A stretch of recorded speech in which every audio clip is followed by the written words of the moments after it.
Hi! This is Revathi. Video చూస్తున్న వారికి, అలాగే లైక్స్, కామెంట్స్‌తో సపోర్ట్ చేస్తున్న వారికి థ్యాంక్ యూ సో మచ్. కథలోకొస్తే జెస్సీ కారులో వస్తూ ఒక బాబుకి యాక్సిడెంట్ చేయబోతుండగా ఒక అమ్మాయి వచ్చి ఆ బాబుని కాపాడుతుంది కదా! ఆ తర్వాత నుంచి స్టోరీ కంటిన్యూషన్.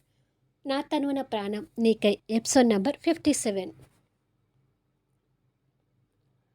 అంత సాహసం చేసి ఆ అమ్మాయి ఆ బాబుని కాపాడినా ఆ బాబు చేతికి గాయం అయ్యి రక్తం కారుతుంటుంది. క్షణంలో జెస్సీ కూడా భయపడుతూ కారుకి బ్రేక్ వేసి ఆగుతుంది. ఆ అమ్మాయి జెస్సీ మీద కోపం తెచ్చుకుంటూ కళ్ళు నెత్తి మీద పెట్టుకుని డ్రైవ్ చేస్తున్నావా అంటూ లేస్తుంటుంది. తనే క్రాంతి. క్రాంతి మాటలకు జెస్సీ డ్రైవింగ్ సీట్లో కూర్చొని ఉండే తనని కోపంగా చూస్తుండగా, అయ్యో బాబుకి ఏమైందో అంటూ ఈలోపు జనాలు అక్కడికి చేరి వాళ్ళు ఇద్దరూ లేపడానికి సహాయం చేసి లేపుతారు. గాయం అవడం వల్ల బాబు బాగా ఏడుస్తుంటాడు.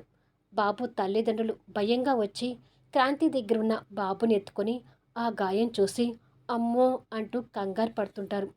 కంగారు పడకండమ్మా, గాయం త్వరగా తగ్గిపోతుందిలే అని క్రాంతి ఆ తల్లిదండ్రులకు ధైర్యం చెప్తుంటుంది. జెస్సీ బాబు గాయం చూసి భయపడి కార్ స్టార్ట్ చేసుకుని ముందుకు వెళ్ళాలని చూడబోతుండగా పారిపోవాలని చూస్తుంది. ఆపండ్రా అంటూ జనాలందరూ ఆ కారుకి అడ్డంగా నిలబడతారు. దాంతో జెస్సీ వెళ్ళలేక కోపంగా కారు ఆపాల్సి వస్తుంది.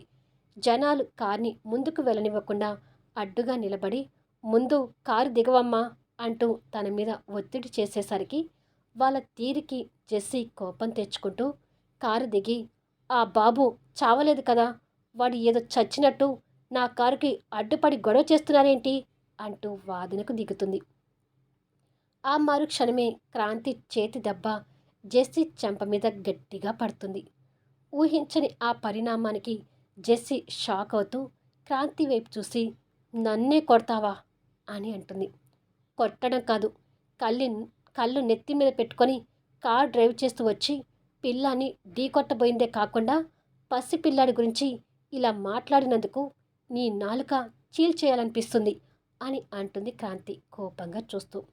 ఏయ్, మర్యాదగా మాట్లాడు, నేనెవరో తెలుసా అంటూ జెస్సీ వేలు చూపిస్తూ బెదిరిస్తుంటే అక్కడ ఉన్న వాళ్ళలో ఒక ఆమె క్రాంతికి సపోర్ట్ చేస్తూ, ఏంటమ్మా నీకు మర్యాద ఇచ్చేది, అసలు నువ్వు ఎవరివైతే మాకెందుకు, ఇవాళ నువ్వు చేసిన పనికి ఆ అమ్మాయి ఈ బాబుని కాపాడకపోయి ఉంటే ఈ పసిపిల్లాడి ప్రాణాలు గాలిలో కలిసిపోయేవి అంటూ వాదనకు దిగుతుంది.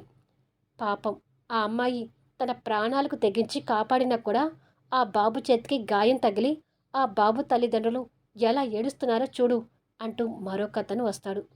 బాబుని అలా వదిలేసి ఊరుకోవడం ఆ తల్లిదండ్రులు తప్పు కాదా అని అడుగుతుంది జెస్సీ. ఇరుకు సందుల్లో కారు వేసుకునొచ్చి మాది తప్పంటావేంటి అంటూ బాబు తల్లి కూడా కోపంగా నిలదీస్తుంది. ఫోన్లో మాట్లాడుతూ రాంగ్ రూట్లో డ్రైవ్ చేస్తూ వచ్చి యాక్సిడెంట్ చేయబోయింది నువ్వు, మర్యాదగా ఆ బాబుని నీ కారులో ఎక్కించుకొని హాస్పిటల్ తీసుకెళ్ళి ట్రీట్మెంట్ చేయించు అంటూ డిమాండ్ చేస్తుంది క్రాంతి. ఆ మాటలకు జెస్సీ ఆశ్చర్యపోతూ, ఏంటి, ఆ లేబర్ మనుషుల్ని నా కారులో ఎక్కించుకోవాలా అని అడుగుతుంది. పసి పిల్లవాడికి గాయమై రక్తం కారుతుంటే లేబర్ అని మాట్లాడతావేంటి, అసలు నిన్ను ఇలా కాదు, పోలీస్ కంప్లైంట్ ఇస్తే సరిపోతుంది అంటూ క్రాంతి ఫోన్ తీసుకొని నెంబర్ ప్రెస్ చేయబోతుంటే, అమ్మో పోలీస్ స్టేషన్ వరకు వెళ్తే అనవసరంగా మా డాడీ పరువు తీసినట్టుగా ఉంటుంది అని అనుకొని, వద్దు, నువ్వు అన్నట్టుగానే వాళ్ళని హాస్పిటల్ తీసుకువెళ్తాను అంటూ దిగి వస్తుంది జెస్సీ. బాబుని తీసుకొని త్వరగా కారు ఎక్కండమ్మా అంటూ క్రాంతి కారు డోర్ తీస్తుంది. నువ్వు కూడా మాతో రామ్మా, ఈ పొగరబోతు అమ్మాయిని చూస్తుంటే మాకు తేడా కొడుతుంది, మధ్యలోని మమ్మల్ని దింపినా ఆశ్చర్యపోవాల్సిన అవసరం లేదు అని అంటారు ఆ బాబు తల్లిదండ్రులు. అవునమ్మా, నువ్వు కూడా వాళ్ళకు తోడుగా వెళ్ళు అని అంటారు అక్కడ ఉన్న జనాలు కూడా. సరే అలాగే వెళ్తాను అని చెప్పి వాళ్ళని కార్ వెనుక సీట్లో కూర్చోబెట్టి క్రాంతి ముందుకొచ్చి కూర్చుంటుంది. ఇక తప్పక జెస్సీ క్రాంతిని కోపంగా చూస్తూ కారులో కూర్చొని కార్ స్టార్ట్ చేసుకుని వెళ్తుంది.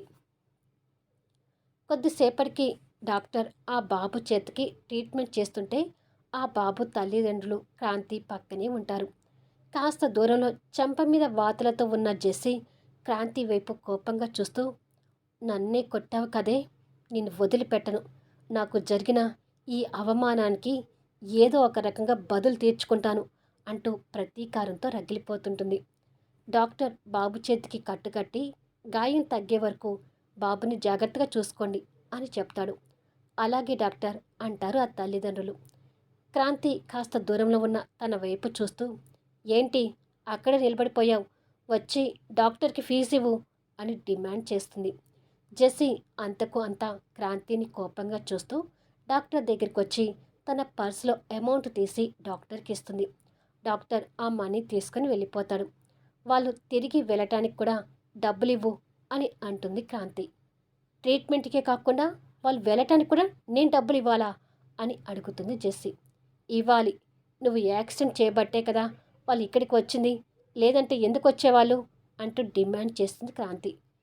దాంతో జెస్సీ తప్పక డబ్బులు తీసి వాళ్ళకి ఇవ్వడానికి మనసు ఒప్పక ఒక్కొక్క నోటు లెక్క పెడుతుంటే క్రాంతి తన చేతిలో ఉన్న డబ్బులు మొత్తం గుంజుకొని వాళ్ళకి ఇస్తూ, బాబుకి మందులకి పండ్లకి ఉంటాయి, ఈ డబ్బు ఉంచండమ్మా అని అంటుంది. సరేనమ్మా, మంచి మనసున్న అమ్మాయిలాగా ఉన్నావు, అందుకే నీ ప్రాణాలకు తెగించి మా బాబుని కాపాడావు, ఆ దేవుడు నిన్ను ఎప్పుడూ చల్లగా చూడాలి అని చెప్పి వాళ్ళు వెళ్ళిపోతారు. జెస్సీ అదంతా భరించలేకపోతుంటుంది. క్రాంతి కాస్త కోపంగా తన వైపు చూస్తూ, ఇకనైనా డ్రైవింగ్ చేసేటప్పుడు నిర్లక్ష్యంగా ఉండకుండా జాగ్రత్తగా వెళ్ళు అని అంటుంది. ఏయ్, నేనెవరో తెలియకుండా నాతో పెట్టుకున్నావు, నేను ఏంటో చూపిస్తాను, నీ సంగతి చెప్తాను అంటూ జెస్సీ బెదిరిస్తుంది. నీ బెదిరింపులకి నేనేమి దడవను, నీ ఇష్టం వచ్చింది చేసుకోపో అని చెప్పి క్రాంతి వెళ్ళిపోతుంది.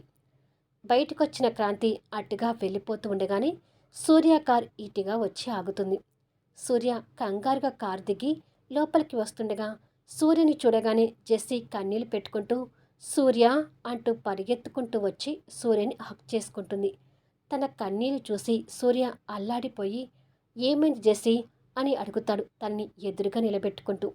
తనకు జరిగిన అవమానానికి జెస్సీ మాట్లాడలేకపోతూ ఏడుస్తుంటుంది. సూర్య తన బుగ్గ మీద పడిన వాతల్ని చూసి ఆశ్చర్యపోతూ ఆ వాతల్ని తడుముతూ, ఈ వాతలేంటి జెస్సీ అని అడుగుతాడు. జెస్సీ ఇంకా కన్నీళ్లు పెట్టుకుంటూ ఉండిపోతుంది. అసలు ఏమైంది జెస్సీ, ఈ హాస్పిటల్లో ఎందుకున్నావో ముందు అది చెప్పు అంటాడు.